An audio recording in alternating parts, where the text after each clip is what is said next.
Hi guys, எல்லாருமே எப்படி இருக்கீங்க?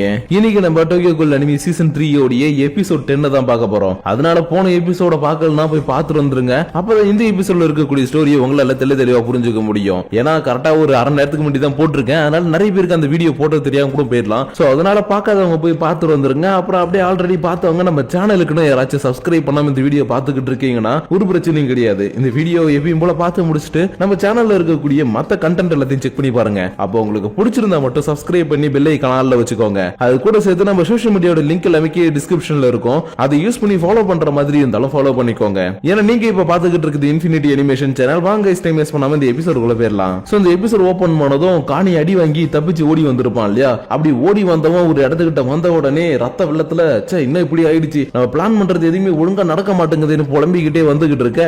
ஐயோ பாவம், உன்னுடைய நிலைமையை பார்த்தா எனக்கு கஷ்டமா இருக்குன்னு இந்த இடத்துல ஒரு சிரிப்போட கலந்த ஒரு குரல் கேக்குது. யாரானு பார்த்தா ஐகிரியோடைய லீடர் தான். ஆனா இவனுக்கு இவதான் ஐகிரியோடைய லீடர்ன்ற விஷயமே தெரியாது. அதனால யார் இவ, நம்ம கிட்ட எதுக்கு இந்த மாதிரி பேசணும், இவ கோலா இல்ல ஹியூமனா, இவ பாக்குறதுக்கு கொஞ்சம் வித்தியாசமா இருக்கிறாள்னு ஸ்மெல் பண்ண போற நேரத்துல ஸ்மெல் எல்லாம் பண்ணாத, நான் ஒரு கோல் தான், அதை நானே ஒத்துக்கிறேன். அது மட்டும் இல்லாம ஐகிரி ட்ரீ கிட்ட நீ ஹெல்ப் கேட்ட இல்லையா, அந்த ட்ரீயோடைய லீடரே நான் தான். அதனால இப்ப நான் உனக்கு ஹெல்ப் பண்றதுக்காக தான் இந்த இடத்துக்கு வந்திருக்கிறேன். ஏன்னா நீ உன்னுடைய மாஸ்டர் ஷூவை ரொம்பவே லவ் பண்றேன்னு நீ பண்ணக்கூடிய விஷயத்து மூலமா எனக்கு தெரியுதுன்னு சொல்லுவோம். வாய மூடு, உனக்கு என்ன தெரியும், மாஸ்டர் ஷூவுக்கு எனக்கும் நல்ல ஒரு ரிலேஷன்ஷிப் இருக்கு, அவரும் நானும் ஃப்ரெண்ட் அப்படி இப்படின்ற மாதிரி திரும்ப கோவத்துல கத்த பாக்குறா. இது கத்த பாக்குறாளா? அப்ப இவ ஆமா நீங்க நினைக்கிற மாதிரி இந்த காணே ஒரு பொண்ணுதான். சில பேர் ஆரம்பத்துல கண்டுபிடிச்சிருப்பீங்க, இருந்தாலும் இந்த இடத்துல ரிவீல் பண்றதுதான் கரெக்ட். அது மட்டும் இல்லாம இவ பண்ண எல்லா விஷயமும் ஷூவுக்காக தான். ஏன்னா இவளுக்கு சின்ன வயசுல இது ஷூ ரொம்ப பிடிக்கும். ஆனா நான் ஒரு பொண்ணுன்னு தெரிஞ்சுக்கிட்டா அவன் என்கிட்ட சரியா பழக மாட்டான்னு தான் தன்னை தானே ஒரு பையனா மாத்திக்கிட்டு ஷூவுக்கு ஒரு ஃப்ரெண்டு மாதிரி எப்பயுமே பக்கத்துல இருந்து நிறைய விஷயங்களை செஞ்சுக்கிட்டு இருப்பா.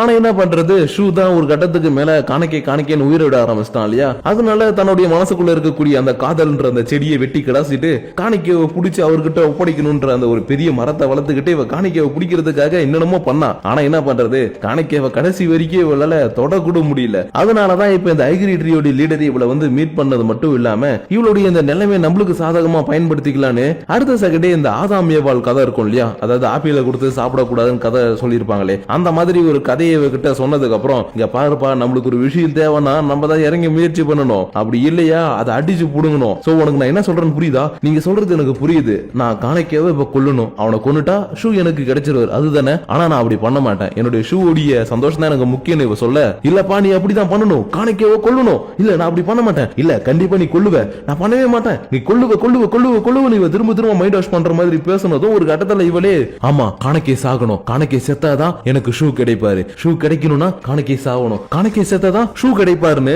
இந்த ஐகிரி ட்ரீ லீடர் பேசுறத கேட்டுட்டே இந்த பக்கம் இவ பைத்தியம் பிடிச்ச மாதிரி மாறிக்கிட்டு இருக்க.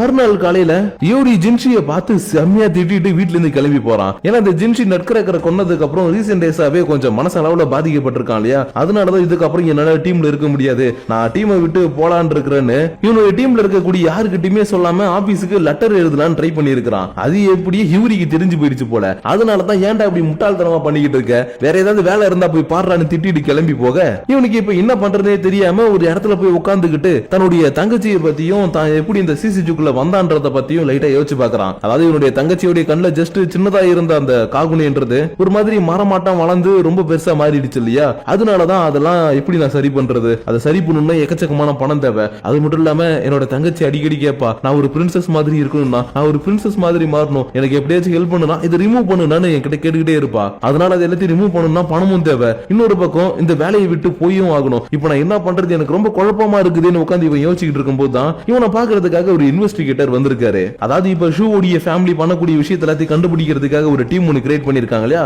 அந்த டீம்ல இருக்கக்கூடிய ஒரு மெம்பர் தான். அதனால இவர் இந்த இடத்துக்கு வந்த உடனே இவனுடைய எல்லா நிலைமையும் புரிஞ்சுக்கிட்டு, தம்பி ரீசெண்ட் டேஸாவே இவனுடைய ஆக்டிவிட்டிஸ் எல்லாத்தையும் வச்சு நான் எப்படி இருந்தனோ அதே மாதிரி தான் நீனும் இப்ப இருக்கிறன்றதை நான் புரிஞ்சுக்கிட்டேன். அதனால என்னால முடிஞ்ச ஹெல்ப் நான் உனக்கு பண்றேன்பான்னு இவர் ஃபர்ஸ்ட் எப்படி கோலை கொண்டு அதுல இருந்து குயின் கேவ் எடுத்தாரு, அதை எப்படி யூஸ் பண்ணாருன்ற விஷயத்தை எல்லாத்தையும் இவங்க கிட்ட கொஞ்சம் டீடைலா சொன்னதுக்கு அப்புறம் இன்னொரு குட்டி ஸ்டோரி ஒன்று சொல்றாரு. என்னன்னா இந்த உலகத்துல யாருமே நிரந்தரம் கிடையாது, எல்லாருக்கும் டைம் வந்ததும் இந்த உலகத்தை விட்டு போய் தான் ஆகணும். அந்த மாதிரி தான் நீ கொண்ட அந்த கோலுக்கும் உன் மூலியமா டைம் வந்ததும் இந்த உலகத்தை விட்டு போயிடுச்சு. அதனால அதையே நினைச்சுக்கிட்டு நீ இந்த இடத்துல வருத்தப்பட்டு இருந்தீங்கன்னா இந்த இடத்துல எதுவுமே நடக்க போறது கிடையாதுப்பா. சோ அதனால அதை அப்படியே ஓரமா ஒதுக்கி வச்சுட்டு அடுத்தது என்ன பண்ணலான்றதை யோசிச்சுட்டு அந்த குயின் கேவை எடுத்து யூஸ் பண்ண ஆரம்பி. அப்பதான் நீ நினைக்கிற மாதிரி உன்னுடைய டீமுக்கு நிறைய ஹெல்ப் பண்ண முடியும். அண்ட் அதே நேரத்துல உன்னை சுத்தி இருக்கவங்களையும் நல்லபடியா பாத்துக்க முடியும்னு சொன்னதும் இவனும் திரும்பவும் சரி ஓகே இவர் சொல்றதுதான் கரெக்ட், நம்ம எதுக்கு பயப்படணும், நம்ம எதை கண்டு பயப்படாம எல்லாத்தையும் துணிஞ்சு செய்யலான்னு உடனே கிளம்பி போயிட்டு சிசிஜில இவன் காப்பாத்தின ஹையர் அபிஷியல் ஒருத்தர் இருப்பார் இல்லையா, அவர்கிட்ட போயிட்டு ஒரு ஹெல்ப் ஒண்ணு கேக்குறான். என்னன்னா இவன் கியூன்கேவை யூஸ் பண்ண முடியலன்னு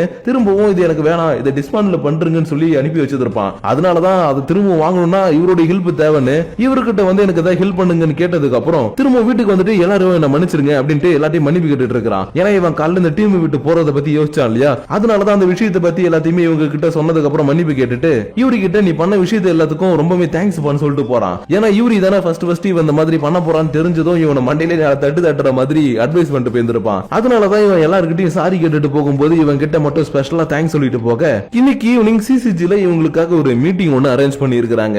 என்ன மீட்டிங்னா இப்ப ரீசென்ட் டேஸாவே இந்த ரோசஸ் ஆர்கனைசேஷன்ல புடிச்சிட்டு வந்து விசாரிச்சுக்கிட்டு இருக்காங்க இல்லையா, அப்படி விசாரிக்கிறதுல இவங்களுக்கு சின்னதா ஒரு க்ளூ ஒன்னு கிடைச்சிருக்கும். என்னன்னா நம்ம ஷூடைய ஃபேமிலிக்கும் இவங்களுக்கும் தொடர்பு இருக்குது, ரோசஸ் ஃபேமிலி வேற யாரும் கிடையாது ஷூடைய ஃபேமிலி அப்படின்னு லைட்டா தான் தட்டுப்பட்டு இருக்கும். ஆனா அது உண்மையா இல்லையான்றத கன்ஃபார்ம் பண்ணணும் இல்லையா, அதனாலதான் இந்த இடத்துல இப்படி ஒரு மீட்டிங்கை போட்டு பேசிக்கிட்டு இருக்க புதுசா சேர்ந்திருக்கக்கூடிய பொண்ணு டக்குன்னு இங்க பாருங்க சார், நீங்க டக்குன்னு ஷூடைய ஃபேமிலியில அந்த மாதிரிலாம் சொல்லிட முடியாது. ஏன்னா அந்த ஃபேமிலி ரொம்ப ராயலான ஃபேமிலி, டோக்கியோவிலே மிகப்பெரிய பணக்காரங்க. அப்படி இருக்கும்போது அவங்க மேல இந்த ரோசஸ் ஆர்கனைசேஷன் வேணுனே கூட பழிய போடலாம். சோ நம்ம எதுக்கும் கொஞ்சம் தீவிர விசாரிச்சுட்டு அதுக்கப்புறம் முடிவு எடுக்கலாம்னு சொல்லவும் காணிக்கவும் ஆமா இவங்க சொல்றதை நான் ஒத்துக்கிறேன், என்னுடைய டீம் மூலியமா நான் இன்னைக்கு நிறைய விஷயங்களை கேதர் பண்றேன், அதுக்கப்புறம் இந்த விஷயத்தை பத்தி நம்ம டிஸ்கஸ் பண்ணலான்னு இந்த மீட்டிங் முடிச்சுட்டு கிளம்பி போனதுக்கு அப்புறம் இன்னைக்கு நைட் இவங்க எல்லாருமே மாஸ்க் மேன் ஊட்டாக்கிட்டே வாங்கிட்டு வந்த அந்த மாஸ்க் இருக்கு இல்லையா, அதாவது இவங்க ரெடி பண்ண மாஸ்க், அது எல்லாத்தையும் போட்டுக்கிட்டு ஒரு உண்மையான கோல் மாதிரி மாறினதும் இங்க இருக்கக்கூடிய எல்லா தெருக்கள் அங்கங்கன்னு தெரிஞ்சு இவங்களுக்கு தேவையான இன்ஃபர்மேஷன் எல்லாத்தையும் கேதர் பண்றாங்க.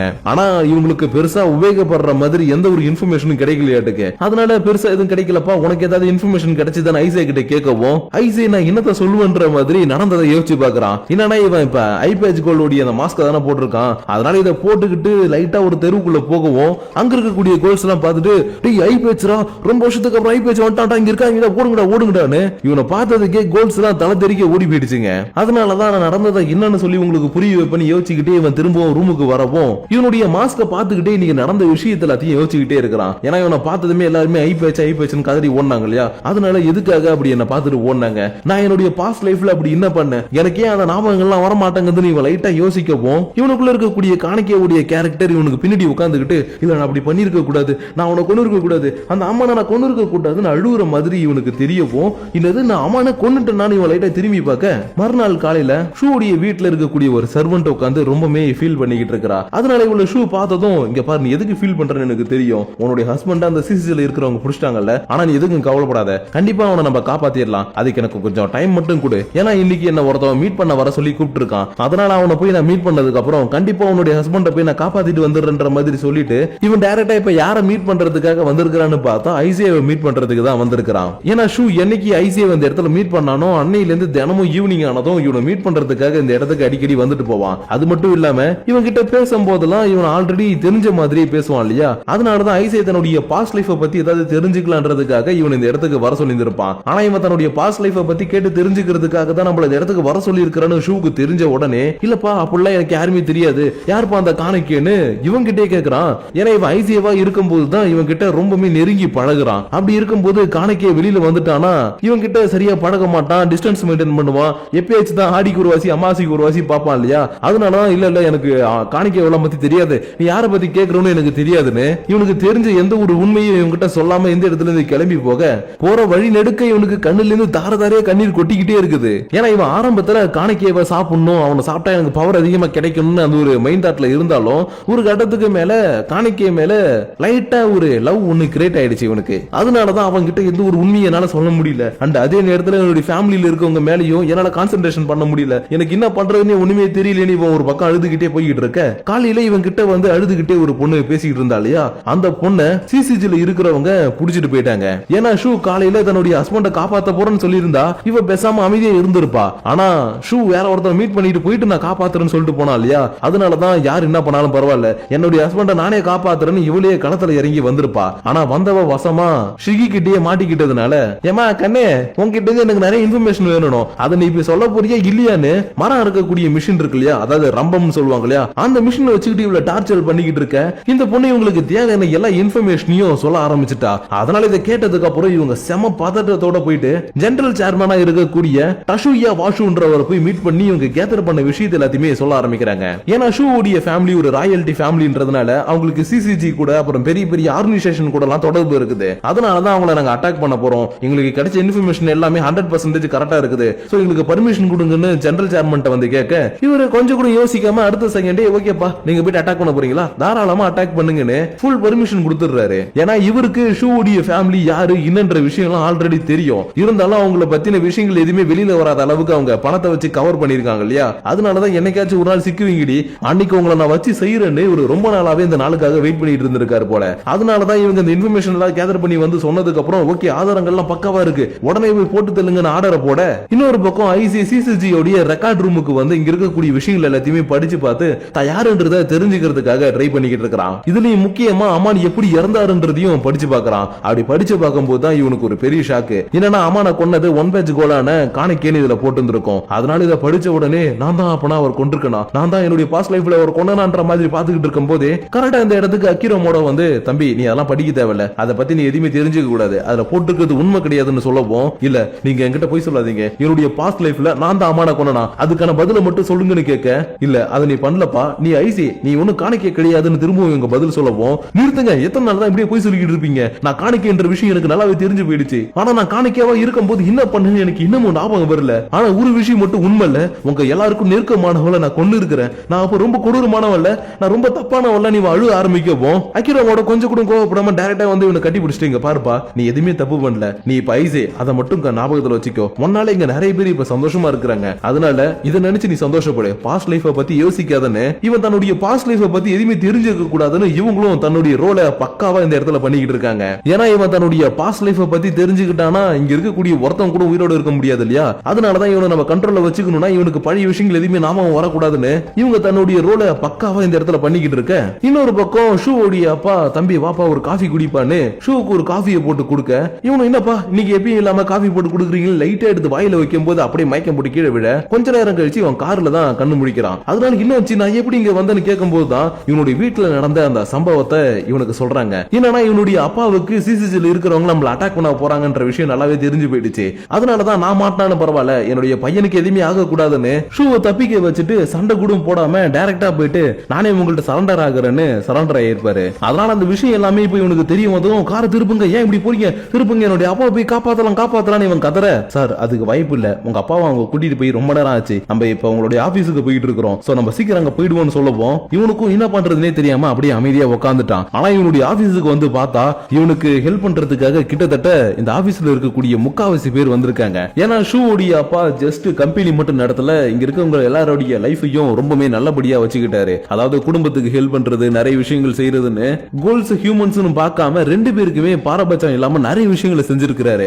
அதனால இவங்க எல்லாருமே எங்க உயிருக்கு என்னாலும் பரவாயில்ல, உங்க உயிரை நாங்க காப்பாத்துவோன்னு ஷூ இந்த இடத்துல இருந்து பத்திரமா அனுப்பி வைக்கிறதுக்காக இவங்க எல்லாருமே பிளான போட்டுக்கிட்டு இருக்க.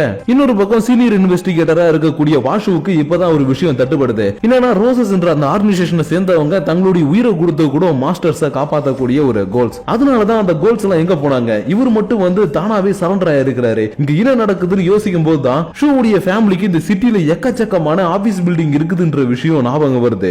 அதனால இவருடைய டீம் அப்புறம் மத்த டீம் எல்லாத்தையும் ஷூவுடைய கம்பெனியை போய் அட்டாக் பண்ணுங்கன்னு இவர் ஆர்டர் கொடுக்க கரெக்டா அவங்க எல்லாருமே அட்டாக் பண்றதுக்காக வந்துட்டாங்க. ஆனா இதே நேரத்துல இன்னொரு பக்கம் ஹைகிரிட்ரியோட லீடர் ஒரு பொண்ணை மைண்ட் வாஷ் பண்ணிட்டு இருந்தா இல்லையா, அதாவது நம்ம காணியவ, அவளை கடைசியில என்னதான்டா பண்ணான்னு பார்த்தா ஐசிஓ போட்டு தள்ளி காணிக்க வெளியில கொண்டு வர அளவுக்கான ரொம்பவே பவர்ஃபுல்லான ஒரு கோலை உருவாக்கி இருக்கிறா. ஏன்னா இவளுக்கு தான் இப்ப டாக்டருடைய ஹெல்ப் இருக்கு இல்லையா, அந்த ஹெல்ப் மூலியமா தான் காணியவ மைண்ட் வாஷ் பண்ணதுக்கு அப்புறம் இந்த மாதிரி ஒரு வித்தியாசமான கோலா மாத்தி காணிக்கையை கொல்றதுக்காக ரெடி பண்ணிக்கிட்டு இருக்க.